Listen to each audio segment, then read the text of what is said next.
সন্ধ্যা নামার সাথে সাথে শহরের রাস্তাগুলোতে এক অদ্ভুত পরিবর্তন আসে। রাতের নিস্তব্ধতা রাজপথকে শান্ত করে তোলে আর মানুষের ভিড়ও কমে আসে। শহরের এক কোণে এক সৎ রিকশাওয়ালা তার কষ্টার্জিত কিছু টাকার জন্য অপেক্ষা করে। তার নাম মজনু। জীবনের চরম ক্লান্তিতে হাঁপিয়ে ওঠা এই রিকশাচালক প্রতি রাতে কাজ করে, কিন্তু আজকের রাতটা একটু ভিন্ন হতে চলেছে। ঘড়ির কাঁটায় রাত 10টা ছুঁই ছুঁই। হঠাৎ একটি মেয়ের কণ্ঠস্বর তার কানে আসে। রিকশা।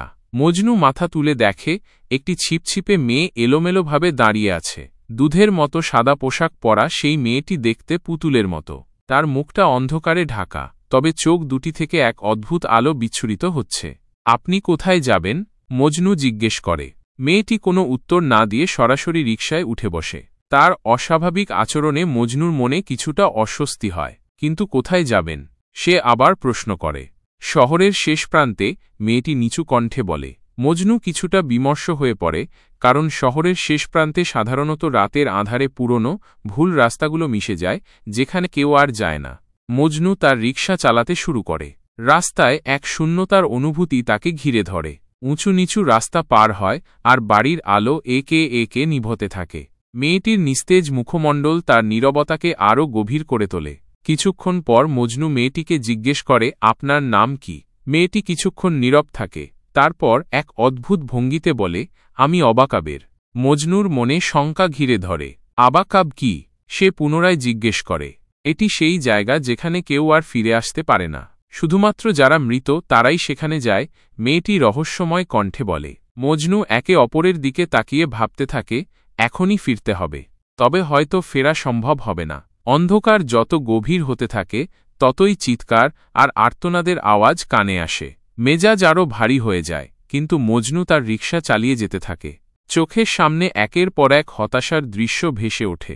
রাস্তার দুপাশে মৃত গাছ, ঝরে যাওয়া পাতা এবং কালো রঙের পোকড়ে ভরা জমি। হঠাৎ করে গাড়ির আলো তার চোখের সামনে পড়ে। মজনু দ্রুত রিকশা থামায়, কিন্তু আলোটি অদৃশ্য হয়ে যায়। এটি অন্য এক জগতের অনুপ্রবেশ, মেয়েটি বলে। তার কণ্ঠস্বর এখন এক গভীর সুরে রূপান্তরিত হয়েছে। মজনুর মধ্যে ভয়ের অনুভূতি প্রবল হয়ে ওঠে। এই সময় সে বুঝতে পারে যে সে এক বিপদের মধ্যে পড়েছে।